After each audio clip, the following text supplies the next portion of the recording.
or text BONUS to 63225. 5 entries cost £5 plus 1 standard network rate message. Go to gbnews.com/win. Entries start at £2.50. Call 0903 686 3232. Calls cost £2.50 plus your network access charge. Or post your name and number to GB14 PO Box 8690 Derby DE1 9TT.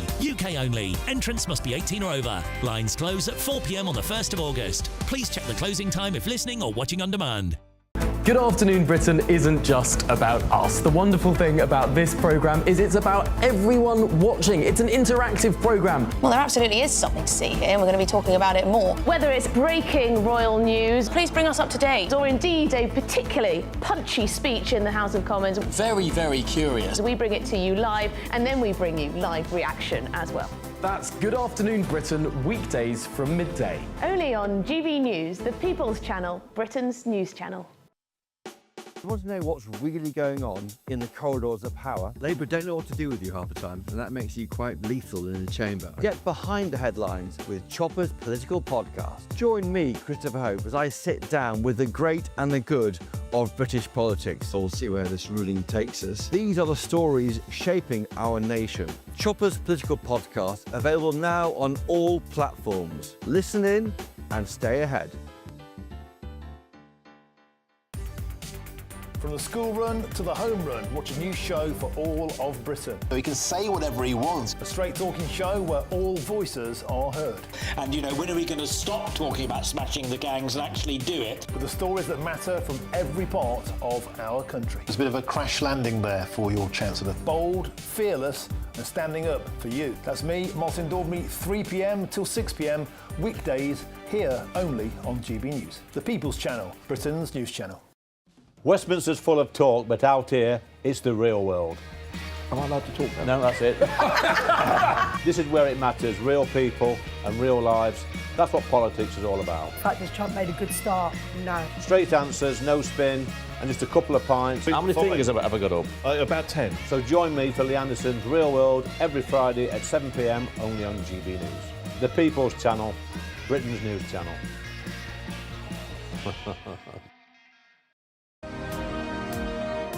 To all of you who voted for GB News to win at the Trick Awards for the 3rd year in a row. So thank you so much for voting for us. First, and hopefully there'll be a few more to come down the line. GB. Thank you, thank you, thank you. It's because of you that we're proud to be the People's Channel. It's because of you that we are Britain's news channel.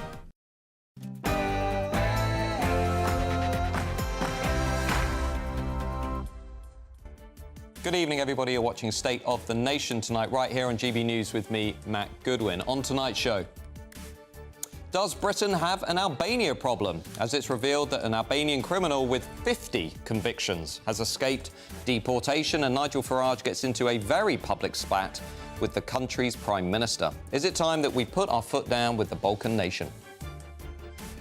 And MPs have urged the Prime Minister to introduce a Ukraine-style refugee visa system for people from Gaza. But why should this be our responsibility when so many nations on their doorstep are refusing to take them in? We'll be debating that tonight.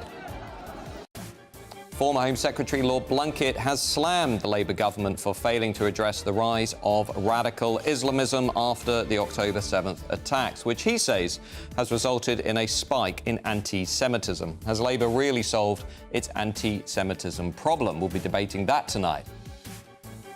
And leading pollster Sir John Curtis issues a damning verdict on the Prime Minister, saying that after 1 year in office, the public still does not know what Keir Starmer stands for and has had the worst start for any newly elected Prime Minister. Is Keir Starmer on borrowed time? That State of the Nation starts right now.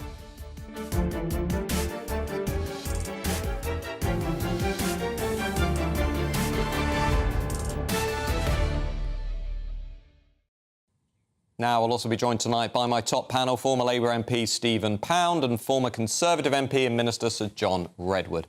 As ever, let me know your views at gbnews.com/your say, and of course you can reach us on X at GB News. But now it's time for the News Bulletin with Tatiana Sanchez.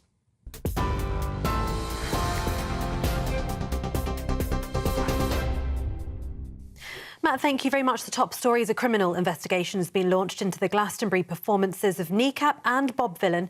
In a statement, Avon and Somerset Police said video footage and audio from Bob Vylan and Kneecap's performances at the festival on Saturday have been reviewed. The Culture Secretary, Lisa Nandy, says problems with broadcasts at the festival should have been foreseeable. Bob Vylan have now been dropped by the United Talent Agency and their management. They've also had their US visas revoked ahead of a tour later in the year because of their, quote, hateful tirade at Glastonbury.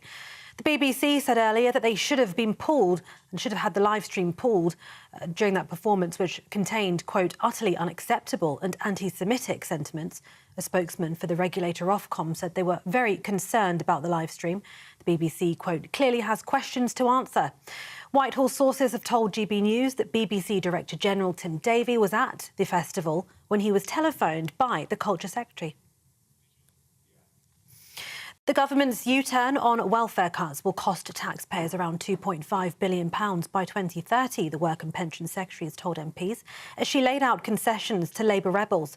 Liz Kendall said the costs and savings of the government's revised welfare package would be confirmed by the Office for Budget Responsibility at the budget in the autumn time. Thousands of people are going to be forced into poverty because of the changes to that welfare system. Number 10 says the welfare system is broken. Conservative leader Kemi Badenoch spoke in the Commons this evening. Government in chaos. Labour cannot govern. They came into office thinking it was going to be very easy, but what's happened is that because of COVID, we now have 1 million extra people on benefits. We need to get those people back into work. The bill just before COVID for health and disability benefits was 40 billion. It's going to be up to 100 billion on Labour's current plans. So they're not cutting the budget, they're just cutting how much they would increase it by.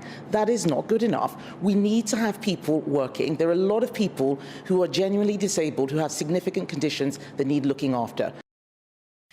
In other news, over 2,000 dog attacks were recorded on Royal Mail staff in the UK last year, according to the organisation. The highest number of incidents occurred in the Sheffield and Portsmouth postcodes, with 66 and 60 attacks respectively. The Royal Veterinary College has raised concerns that dogs purchased during the COVID pandemic were more likely to display problem behaviours. And the world's oldest Grand Slam tennis tournament, Wimbledon, has got underway today. It has been declared the hottest start to Wimbledon on record, with 29.7 degrees Celsius recorded at Kew Gardens, the Met Office said earlier today. This year's tournament is the first in its history to have no line judges following the introduction of fully automated decisions. Those are the latest headlines. For now, more news in an hour. For the very latest GB News direct to your smartphone, sign up to News Alerts by scanning the QR code or go to gbnews.com/alerts.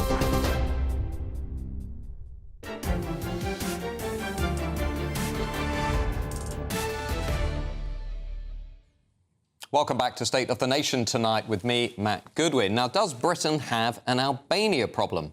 Today, the British people were insulted again as it's revealed an Albanian criminal with 50 convictions, 50, has been allowed to stay in the country because, according to the authorities, his crimes were not extreme enough to justify deportation.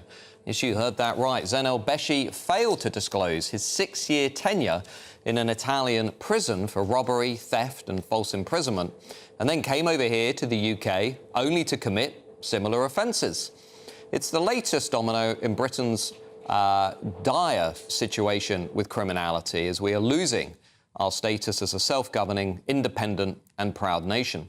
It's simply outrageous, I think, that we are letting people into the country who are like this, and even more shameful that we don't even get rid of them when they tear up and trample all over our social contract. It's perhaps worth noting that the judge in this case, Leonie Hurst, was one of the immigration barristers who back in 2023 also fought the Rwanda plan, the deterrent for illegal migration, and prevented us from deporting foreign criminals. It seems she's making a career out of this sort of thing. Well, it's not the first time that this week that Albania has been hitting Britain's headlines. Reform UK leader Nigel Farage and the Albanian Prime Minister Edi Rama got into a very public spat on X earlier this week, with Mr Farage demanding that Albania take back its foreign criminals. Mr Farage then said on GB News, "I tell you what, Mr Rama, did you know that 1 in 50 Albanians in Britain are in prison?" So show some goodwill and take them all back tomorrow, because this is hypocrisy. The Albanian Prime Minister quickly hit back, saying that 1 in 50 Albanians are in prison claim, it's not a fact, it's bonkers, he said, a classic from the post-truth Brexit playbook. If it sounds scary, it must be true. Well, as it happens, I have the post-Brexit playbook right here. A Freedom of Information request was recently put in on the rate of arrests of different nationalities in Britain. And guess what? Albanians top the list by quite a margin. Nearly 210 in every 1,000. Compare that to Brits, 12 in every 1,000. Somalis, 64 in every 1,000. Iraqis, 93. And in second place, Afghans, 107 arrests in every 1,000. Albanians are still almost double the rate of arrests as their runners-up. Don't tell Eddie Rama. Even Albania's ambassador to the UK today said, I too believe the 1 in 50 is nonsensical, not only inaccurate.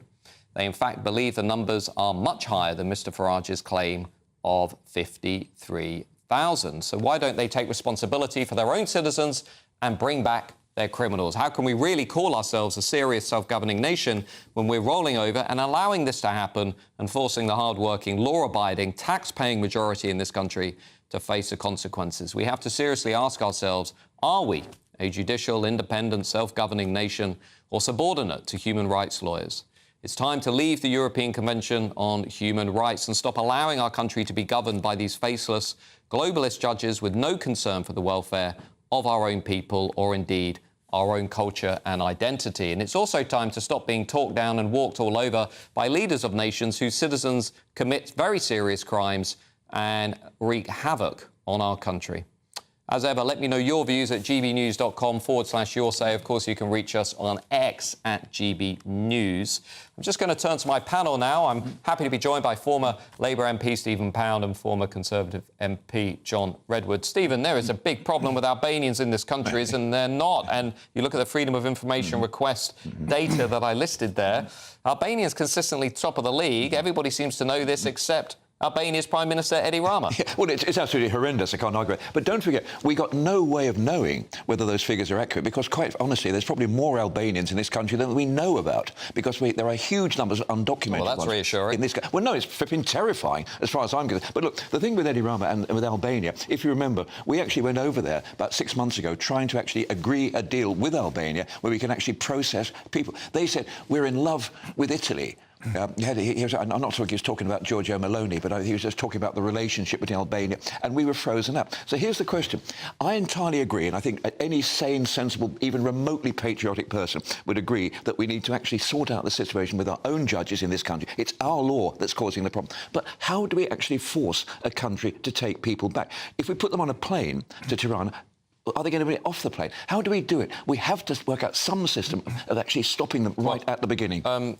John Redwood, Stephen's got a point there. It isn't only the European Convention on Human Rights that's stopping us from doing this. It is our immigration tribunal system more generally. What is the answer to taking back control from these judges, lawyers who seem much more interested in protecting the rights of people who break our laws, like this guy, 50 convictions, for goodness sake, than the hard-working Brits who uphold and respect our laws? Well, you need to make it crystal clear in statute law. It's something that a government and parliament can do, and that has to be a clear instruction to our judges, and it has to suspend or remove the operation of the European human rights law as an override. This was something that I and colleagues put forward as a possible amendment to the previous government, and they thought it went too far at the time. I think it's going to be essential if we want to take control of our borders. But whilst our judges often come to decisions that you and I don't like, they are entitled to do so until such time as Parliament makes it very clear that those kind of judgments are not allowed. And that is what Parliament has failed to do. You've got to have a very clear law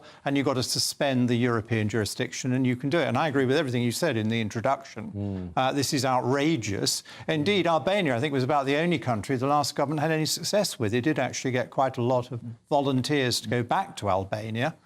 Thousands, and that was needed doing. Who knows whether there's only 53,000 here, which is the basis of the 1 in 50. That's the official figure. But as Stephen says, we don't count them in, we don't count them out, so we don't actually know. Absolutely. Well, to discuss this a little bit more, I'm joined now by political correspondent at Top Channel TV in Albania, Mohammed Value. I hope I've got that surname pronounced correctly. What's your view of this debate that we're having here in the UK about Albania and the criminality of Albanians here in the UK? Because obviously this has caused quite a ruckus between Reform UK leader Nigel Farage and, of course, your Prime Minister, Edi Rama. Good evening, Matt. Yes, here in Albania, we are following very closely the debate between Mr. Farage and Edi Rama, and thanks God, I've managed to do an interview with Nigel today for my television to ask him about all this debate with Prime Minister Edi Rama. Now, if we are going to talk about the official figures which you are having in the UK, Mr. Farage, I can say it is right, but Matt, let me tell you something. Since 1998, when the first wave of Albanians started to migrate to the United Kingdom, until today in 2025, I can say currently in the United Kingdom are nearly 200,000 Albanians. So if we make a calculation based on this figure, which I'm giving you, Mr. Farage is wrong and Mr. Rama, it's right. On another hand, it seems to me politicians and some outlets in the UK are making Albanian stereotypes. Are not only Albanians who are foreign prisoners in the United Kingdom. You have other nationalities. Sure. But if I could just pull you up on this very specific stat. We've got a Freedom of Information request submitted to the UK state, looking at the arrest rates, not even the conviction rates, but the arrest rates. And Albania, I mean, Albanians are right at the top. It's not even close, to be honest with you. 210 arrests for every 1,000 Albanians. And the next on the list are Afghans, who are way down on 107. I mean, however you look at this, there's something odd going on with Albanians being arrested to this degree. Now, you're saying that we're playing into stereotypes. I mean, this is hard data that we've got from the UK state. So what are you saying? The UK state's making all this up, or actually Albanians seem to have a problem following the rule of law? No, I'm not. I'm not disputing the facts. Some Albanians in the United Kingdom, unfortunately, are involved in criminality. At the same time, Matt, if we are talking about Albanians involved in growing cannabis in cannabis houses, they are renting the houses from the British landlords. If we're talking about the same issue, they are stealing electricity with the help with the British electricians. Some of them has been arrested, but nobody's talking how Albanian criminals in the United Kingdom are cooperating with local criminals and other criminals in your country. Sure. So, I mean, I'm not here for a second to suggest that Albanians are the only ones who are committing crimes. I'm very, very aware. Let me just ask you while we've got you lastly. There's been a lot of discussion about the UK trying to rely on Albania for a return hubs agreement, offshore processing. The Albanian Prime Minister, Edi Rama, has said he only wants to do that with Italy. Is there any movement within Albania over the last week or so around that issue? Could you see the UK-Albania relationship improving so that actually maybe, you know, we could perhaps send not just Albanian criminals back, but also a large number of asylum seekers and illegal migrants to be processed in Albania? Do you see that happening? Until the visit of Prime Minister Starmer in Albania, it has not been any development in that direction.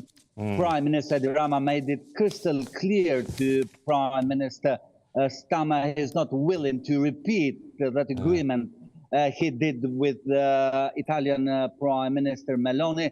But let me stress out something in terms of returning Albanian criminals from United Kingdom to Albania. Since 2023, Albania and the UK has up and running agreement for returning Albanians who are serving more than 4 years prison sentence in the UK prison. It has been reported in Albanian media so far.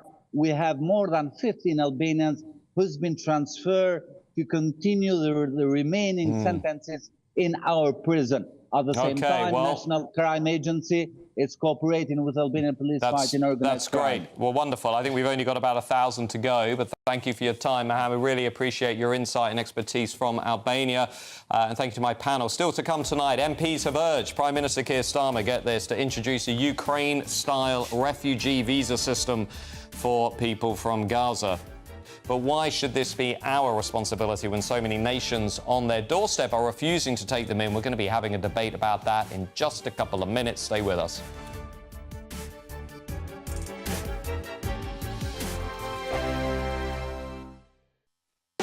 You want to know what's really going on in the corridors of power? Labour don't know what to do with you half the time, and that makes you quite lethal in the chamber. Get behind the headlines with Chopper's political podcast. Join me, Christopher Hope, as I sit down with the great and the good of British politics. We'll see where this ruling takes us. These are the stories shaping our nation. Chopper's political podcast, available now on all platforms. Listen in and stay ahead. GB News Breakfast, every day from 6 a.m. For working class families, what are the fundamentals that they are looking for?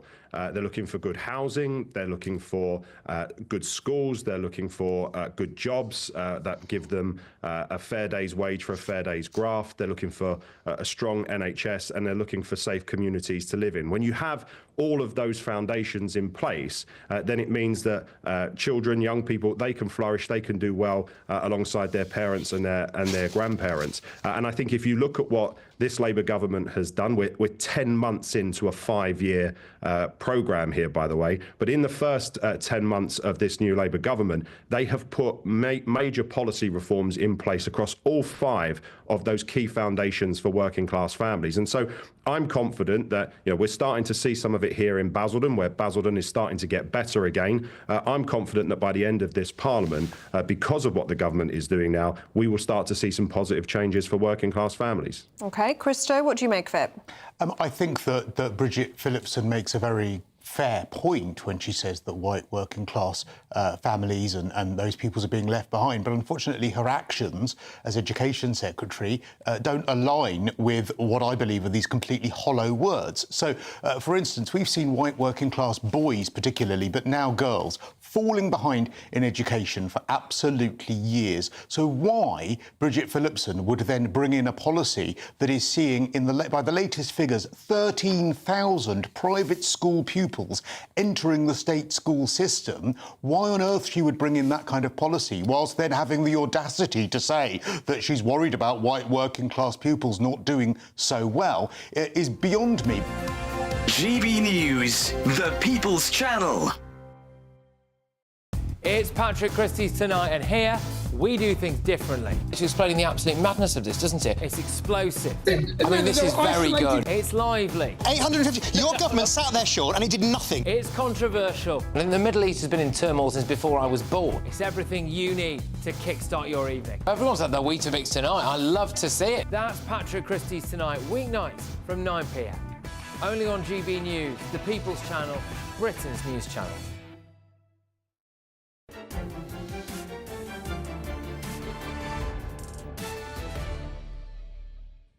Welcome back to State of the Nation tonight with me, Matt Goodwin. Today, it has emerged that a group of MPs are urging Prime Minister Keir Starmer to introduce a Ukraine-style visa system for Gazan refugees. But many are still wondering, why is this Britain's problem when so many countries neighbouring Gaza and the Palestinian territories are refusing to take them in? Jordan and Egypt have raised eyebrows since the war kicked off in October 2023 by refusing to take those fleeing Gaza, despite pledging support for Palestine on the world stage.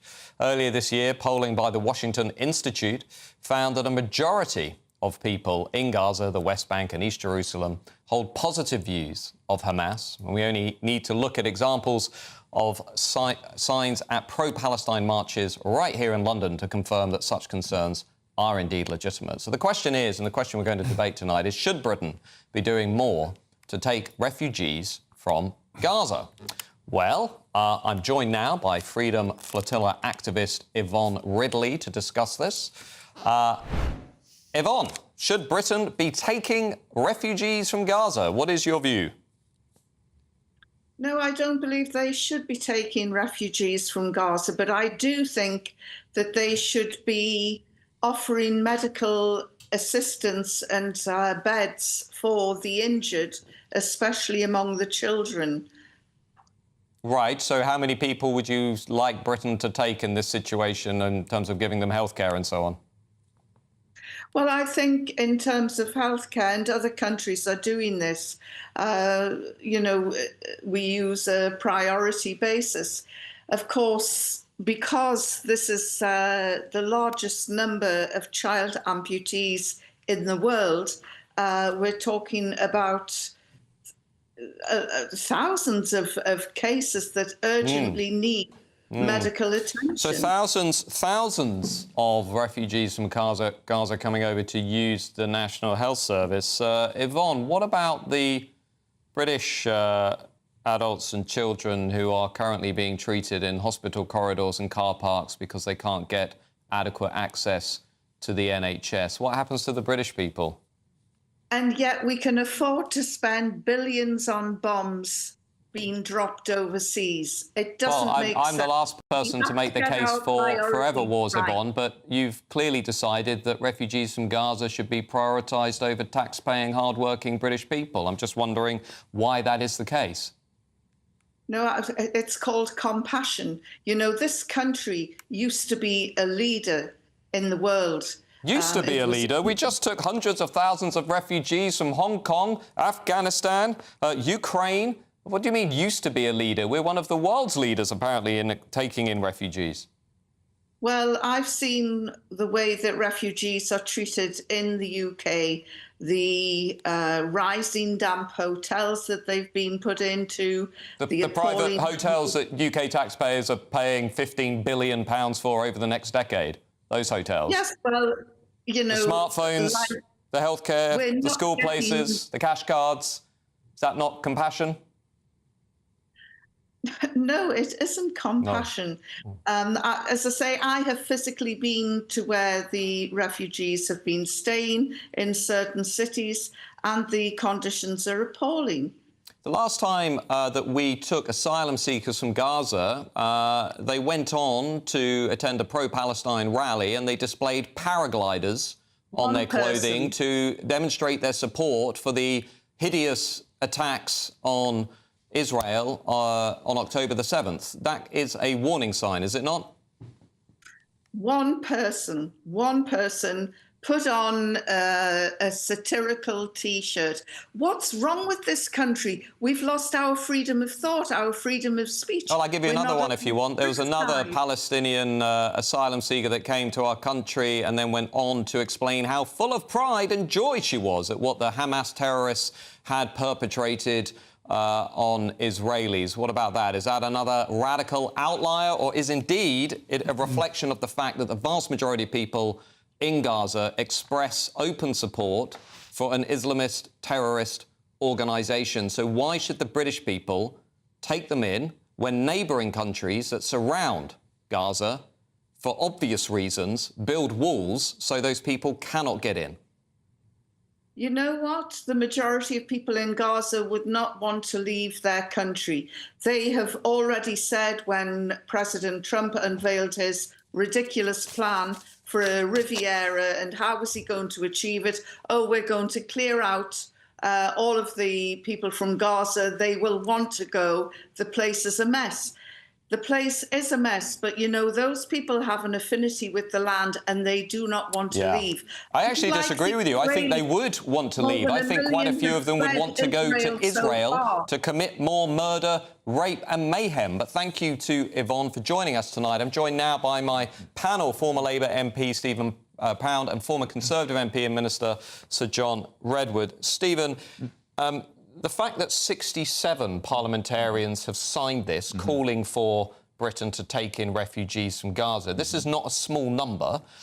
This is a pretty significant number of parliamentarians, you would think, experienced, enlightened, knowledgeable people. Well, what on earth's going on? I'm delighted that you characterise parliamentarians in those terms. But look, you take some of them are the usual suspects, you know, Jeremy Corbyn, John McDonnell, they're signing up. But the thing is, a lot of people, the impression I get is that people are so desperate to be seen to be doing something that they don't realise the impracticability of this. Look, not only are they surrounding countries not aiding Palestine, they're positively blockading the place. The Rafah crossing with Egypt is actually blockaded by Egypt. If the so-called Arab League around Palestine gave 0.1% of their GDP to the health service or to housing in Gaza, it would be a paradise. But the reality is today, you look at what happened yesterday in the Nasser hospital in Khan Yunis, where you ended up with machine gun battles between rival gangs with Hamas on one side and the people fighting over the food. It is chaotic. However, the one thing that I do agree with these people, there are certain Palestinians with relatives in this country who are legitimately applying through Egypt. And they are actually getting into Egypt and applying there is a route. But the idea that we can somehow salve our conscience and sleep happier in our beds at night, knowing that we've done something because Gary Lineker's put up half a dozen cars in his spare bedroom, I'm sorry, it's unrealistic. John Redwood? Well, I agree. I think there's no way that this country can or should have a special scheme for Gazans. We've fallen over backwards on Ukraine and Hong Kong and some of the other tragic spots around the world. We've been one of the most generous nations in all this.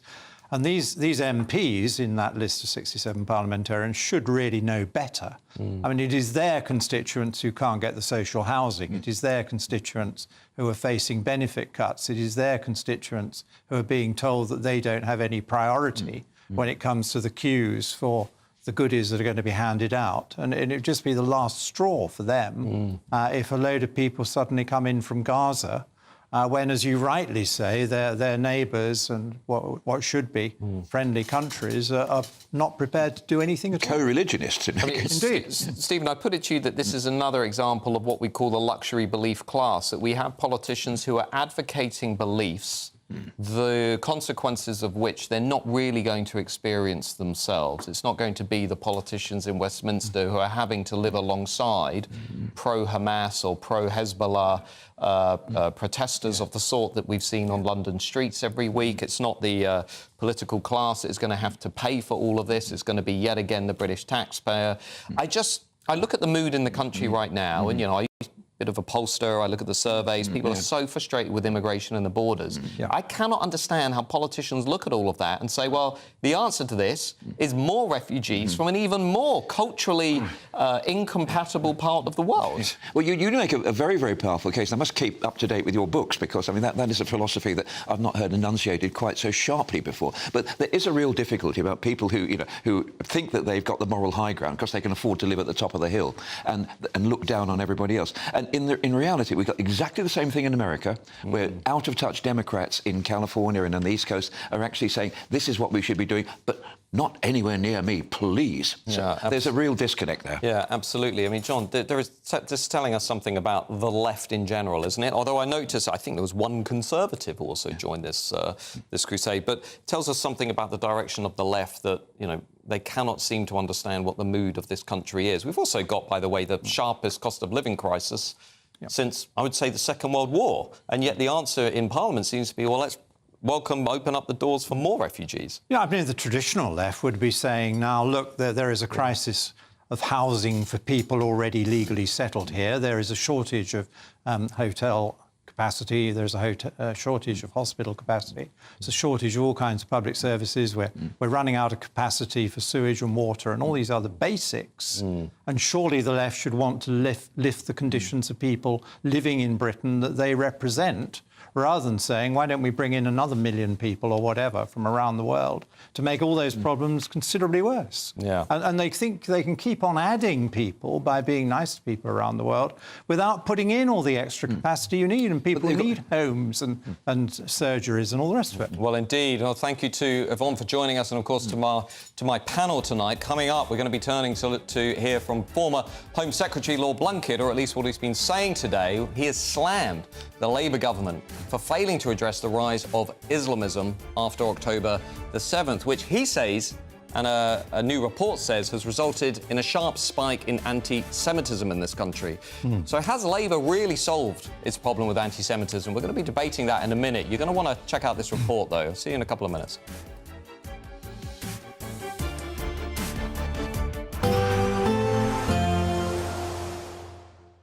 Dinner under the stars tonight? That reminds me of our travel insurance. You mean All Clear Skies? All Clear Travel Insurance sponsors GB News travel destinations forecast. Temperatures remain above average across much of Europe over the next few days. Plenty of sunshine to come as well, but sunshine's not everywhere. Cloudier skies for parts of Madeira down into the Canary Islands. 1 or 2 light showers are possible, but much of the Mediterranean will be sunny, though some thunderstorms possible across the Alps on Tuesday afternoon. 1 or 2 showers for eastern Greece into Turkey, but otherwise plenty of hot sunshine, and there's very little change over the next few days. Temperatures above average.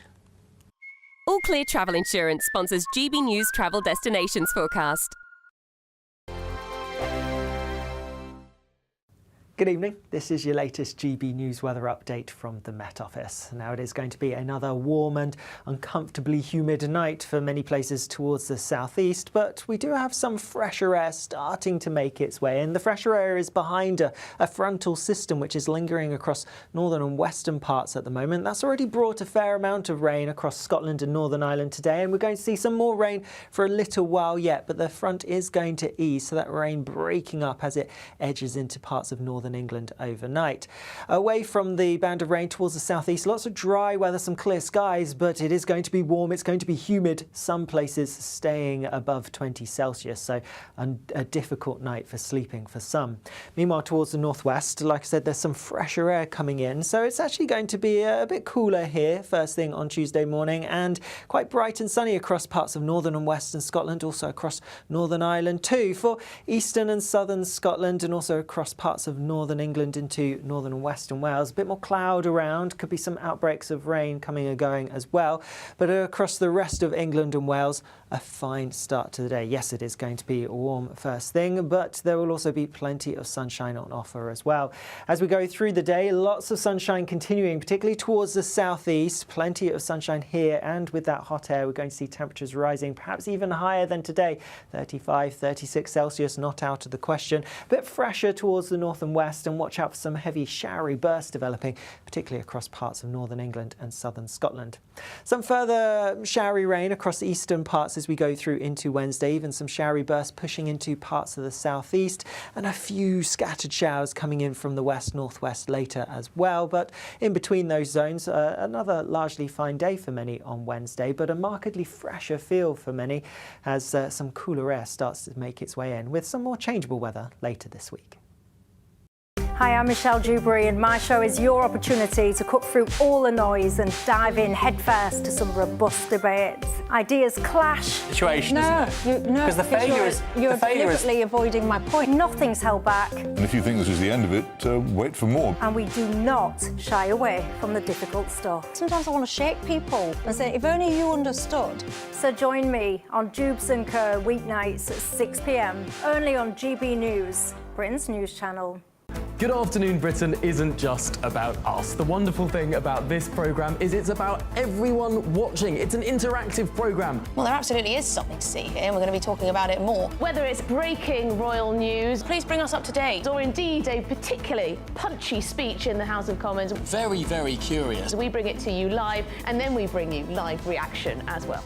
That's Good Afternoon Britain, weekdays from midday. Only on GB News, the People's Channel, Britain's news channel.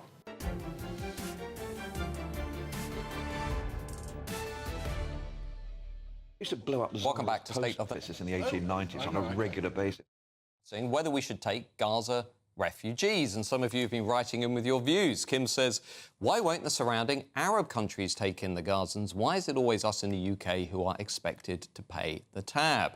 Another viewer says, don't we bear some responsibility considering the fact that we are allies with Israel? We'll keep your views coming in, as always. We do read them and we do talk about them. Welcome back, though, to State of the Nation. And I just want to turn our attention to something that I noticed in the papers today that spiked my interest, because I think it tells us about a deeper, more insidious threat facing British society. Former Home Secretary Lord Blunkett has warned that Britain faces, and I quote, an enormous and ongoing threat from Islamic terrorists, particularly as a result of the government's failure to recognise and tackle the rise in Islamic extremist sentiment following the October 7th massacre.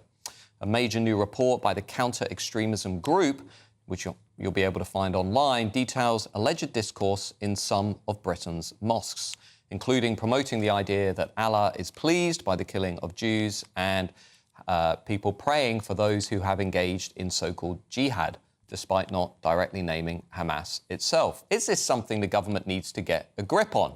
Indeed, I suspect many of us would say yes.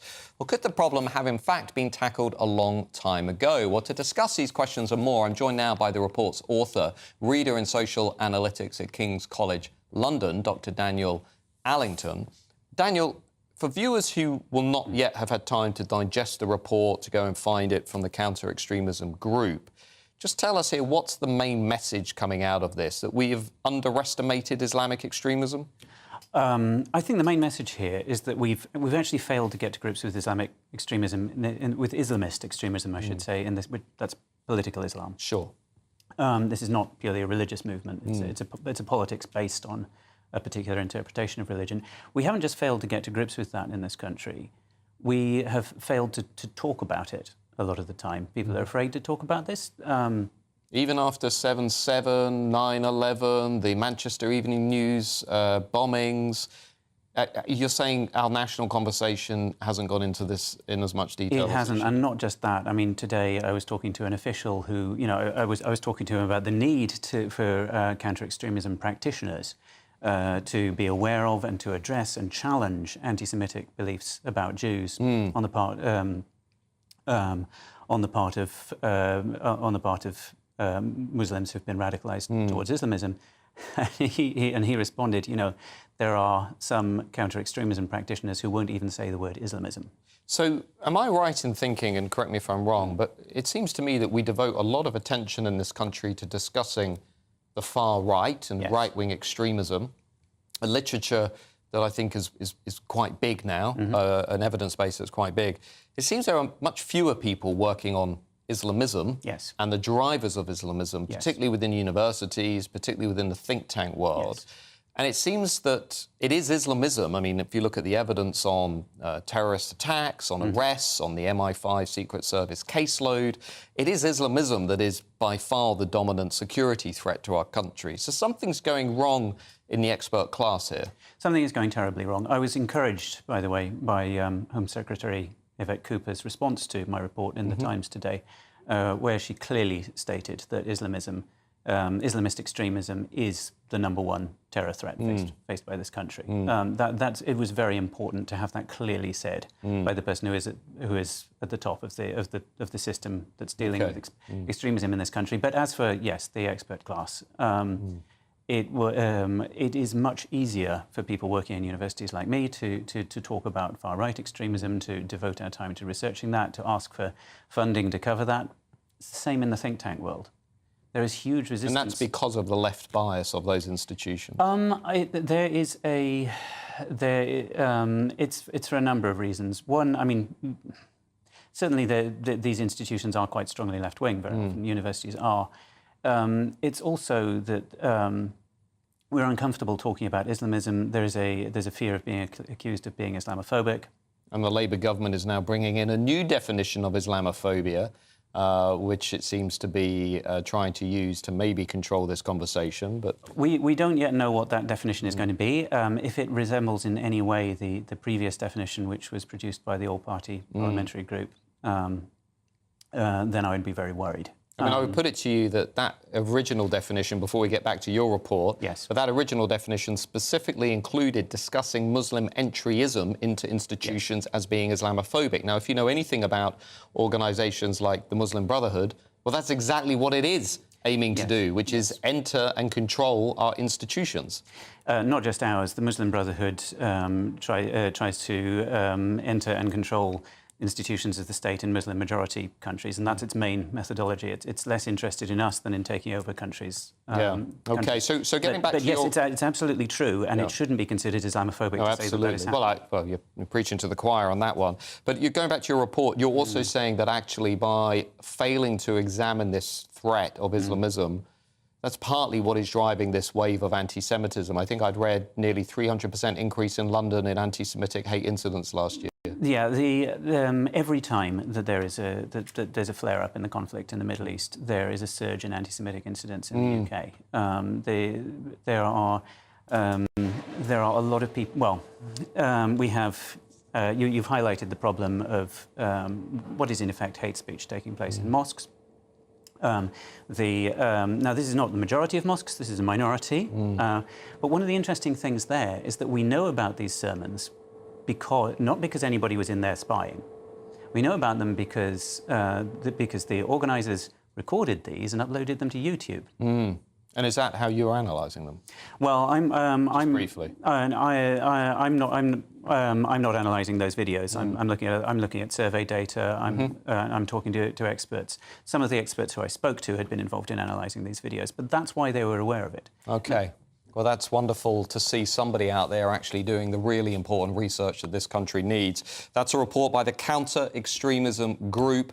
You're going to want to research that and, of course, get hold of it and read it for yourselves. But thank you to Daniel for joining us this evening and for giving up his time.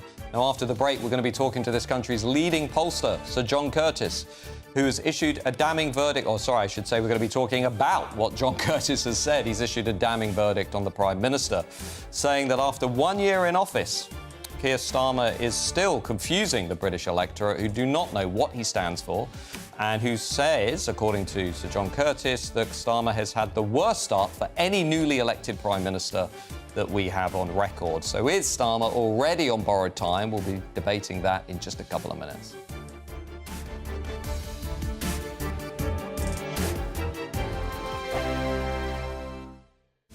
This is Britain's Newsroom, where your voice matters. It's just astonishing. With expert analysis and honest opinion, we don't just keep you informed. We bring you unique perspectives you won't see anywhere else. Can't argue with any of that. When the news happens, it happens here. On Britain's Newsroom, weekdays from 9:30 a.m. Only on GB News. You want to know what's really going on in the corridors of power? Labour don't know what to do with you half the time, and that makes you quite lethal in the chamber. Get behind the headlines with Chopper's Political Podcast. Join me, Christopher Hope, as I sit down with the great and the good of British politics. We'll see where this ruling takes us. These are the stories shaping our nation. Chopper's Political Podcast, available now on all platforms. Listen in and stay ahead. From the school run to the home run, watch a new show for all of Britain. He can say whatever he wants. A straight-talking show where all voices are heard. And, you know, when are we going to stop talking about smashing the gangs and actually do it? With the stories that matter from every part of our country. There's a bit of a crash landing there for your Chancellor. Bold, fearless and standing up for you. That's me, Martin Daubney, 3 p.m. till 6 p.m, weekdays, here only on GB News. The People's Channel, Britain's news channel. Westminster's full of talk, but out here, it's the real world. Am I allowed to talk now? No, that's it. This is where it matters, real people and real lives. That's what politics is all about. In fact, has Trump made a good start? No. Straight answers, no spin, and just a couple of pints. How many fingers have I ever got up? About 10. So join me for Lee Anderson's Real World every Friday at 7 p.m, only on GB News. The People's Channel, Britain's news channel. You want to know what's really going on in the corridors of power? Labour don't know what to do with you half the time, and that makes you quite lethal in the chamber. Get behind the headlines with Chopper's Political Podcast. Join me, Christopher Hope, as I sit down with the great and the good of British politics. We'll see where this ruling takes us. These are the stories shaping our nation. Chopper's Political Podcast, available now on all platforms. Listen in and stay ahead.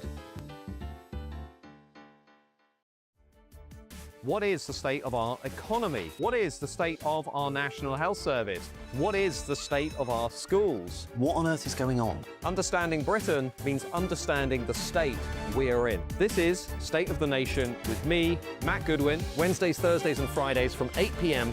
on GB News. Join me, Nana Akwe, for an informative, interactive news programme with a difference. It's fun. No, he didn't say that, Dave. I'm so surprised. I think there's an element of truth to that. Join me from 3 p.m. every weekend, only on GB News, Britain's news channel.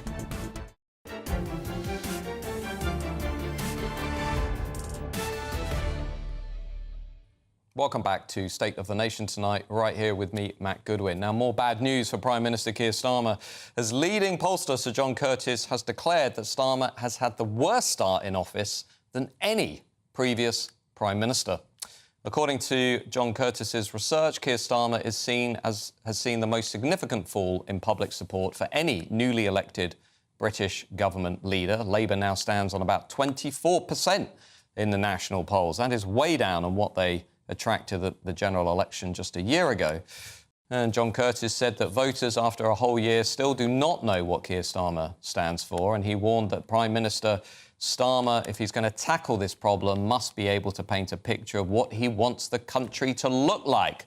Well, it comes after Starmer has also admitted a slew of regrets for decisions made in his first 12 months, including speeches, apparently, that he doesn't quite recall reading out loud and has gone back on. But his Health Secretary, Wes Streeting, came out in his defence, saying that Keir Starmer's ownership of his mistakes shows courage and humility.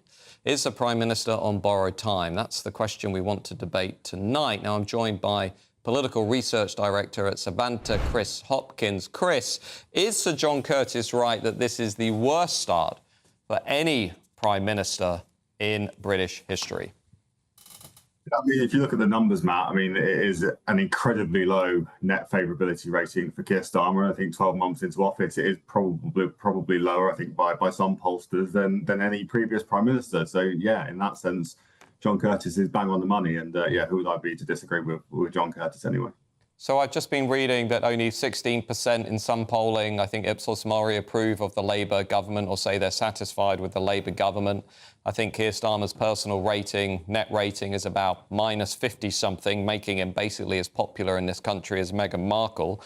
I mean, how do Labour turn around from here? 1 year in, I mean, have you ever known an incumbent government to turn it around from this point?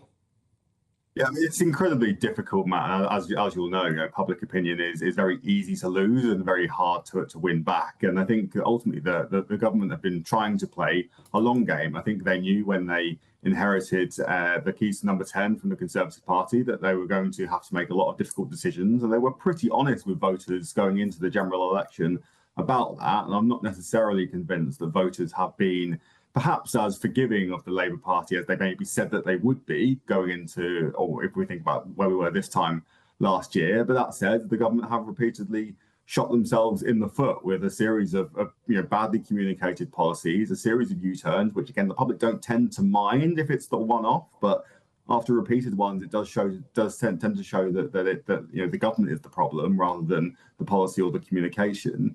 And it is really difficult to win back. Ultimately, the public are going to have to feel richer. They're going to have to feel as though this government is moving in the right direction in the next 3.5 years in order to re-elect the Labour Party. But they are now starting from an incredibly difficult position. Well, indeed, and I've just seen... Sorry, I didn't mean to cut you off. We're running out of time, but I've just seen some of the polling from last week showing that one of the big reasons Labour's down is because Reform is now storming across the Labour heartlands, and of the hundreds of seats Labour's now forecast to lose, about 200 of them are going to Nigel Farage and Reform. Yeah, I mean, of course. I mean, the one saving grace for the Labour Party to some extent is the fact that the Conservatives find themselves in disarray. That said, because of Reform UK, Labour are now bleeding votes to both the left, to the Liberal Democrats and the Greens, and the right to Reform UK. That's exactly the situation that Rishi Sunak found himself in just 12 months ago, and look how badly he did. So, yeah, the things are looking really, really difficult for the Labour Party.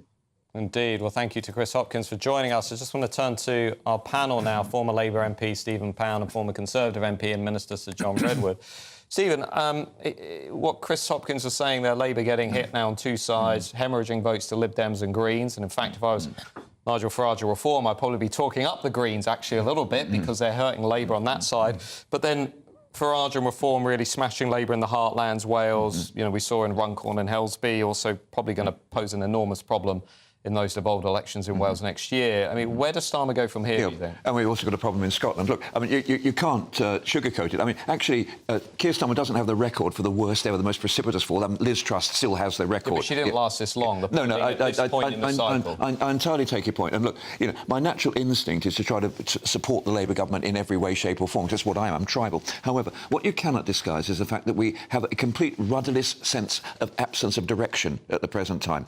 We also have an increasingly vocal group of people within the Labour Party on the green benches who are there because they wore the red rosette, who seem to spend all their time attacking the leadership. Now, Disraeli said the Conservatives were an organised hypocrisy. The Labour Party always was an amalgamation of so many different factors. Keir Starmer doesn't seem to be holding it together. Now, it's all very well to say that he's been incredibly busy on the world stage, and I think he's played a good hand on the world stage. But the minute you start actually doing these U-turns, you end up like John Major, who lost the 97 election 5 years before it by Black Thursday. And I think the problem is the rot has now set in. But Starmer is a disaster on the world stage. I mean, he's Mr. Giveaway, isn't he? Give away the Chagos and then a load of money with it. Give away our lawmaking to Brussels. Give away our role as an ally of Israel. Yeah, indeed, absolutely, yeah. But, John, of all your time in politics, have you ever known a leader to turn it around from falling to these lows, as Starmer has done? No, I think it's going to be very difficult, because I don't think it's just the lack of leadership qualities which he might be able to learn on the job. It's that they've made very big decisions that are totally wrong, not only on the economy, but primarily on the economy. They're not going to get the growth.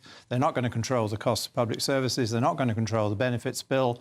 They are heading for problems in the markets with the ever dearer interest charges, borrowing far too much. Taxes going up again, so then the half of the country that pays most of the tax will be even angrier with them, and confidence will fall even more. And then you've got the constitutional disaster where they're trying to put us back under European Union control so that we won't have any of the benefits of Brexit, which are there for the taking. I'd also add to that most of the people who are generating wealth and jobs in this country are also leaving. I think we're now losing more millionaires than any advanced nation today, which in itself is a pretty damning indictment of what's going on in our country and the lack of prosperity. So 1 year in this week, here's Starmer, you are on notice indeed. Well, thank you to my panel tonight. Thank you, of course, to all of our guests. Up next is Ben Leo, standing in for Patrick Christis. Ben, what have you got coming up on your show tonight? Matt, great to see you. Fantastic show. One down your street, actually. Breaking today, a serial burglar with more than 50 convictions, he's Albanian, has been allowed to stay in Britain. Of course he has, because an immigration judge said that the public, the great British public, wouldn't be repulsed enough over his behaviour and his convictions. So anyway, he's staying. You might bump into him in the street next time you're out. And also, in a GB News exclusive, tonight, on Patrick Christie's Tonight, we've got hold of a recording between the Royal Navy and the French Navy, UK Border Force as well, which lays bare the stark tensions on the channel between the French and the British and the migrant crisis. All that coming up, including the first of tomorrow's newspaper front pages as well, and a top panel. That's after your weather. See you in a tick.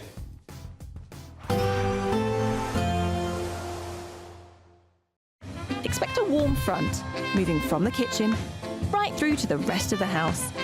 Boxed Boilers, sponsors of weather on GB News. Good evening. This is your latest GB News weather update from the Met Office. Now, it is going to be another warm and uncomfortably humid night for many places towards the southeast, but we do have some fresher air starting to make its way in. The fresher air is behind a frontal system which is lingering across northern and western parts at the moment. That's already brought a fair amount of rain across Scotland and Northern Ireland today, and we're going to see some more rain for a little while yet, but the front is going to ease, so that rain breaking up as it edges into parts of northern England overnight. Away from the band of rain towards the southeast, lots of dry weather, some clear skies, but it is going to be warm, it's going to be humid, some places staying above 20 Celsius, so a difficult night for sleeping for some. Meanwhile, towards the northwest, like I said, there's some fresher air coming in, so it's actually going to be a bit cooler here first thing on Tuesday morning, and quite bright and sunny across parts of northern and western Scotland, also across Northern Ireland too. For eastern and southern Scotland, and also across parts of northern northern England into northern and western Wales. A bit more cloud around, could be some outbreaks of rain coming and going as well. But across the rest of England and Wales, a fine start to the day. Yes, it is going to be a warm first thing, but there will also be plenty of sunshine on offer as well. As we go through the day, lots of sunshine continuing, particularly towards the southeast. Plenty of sunshine here, and with that hot air, we're going to see temperatures rising, perhaps even higher than today. 35, 36 Celsius, not out of the question. A bit fresher towards the north and west, and watch out for some heavy showery bursts developing, particularly across parts of northern England and southern Scotland. Some further showery rain across the eastern parts as we go through into Wednesday, even some showery bursts pushing into parts of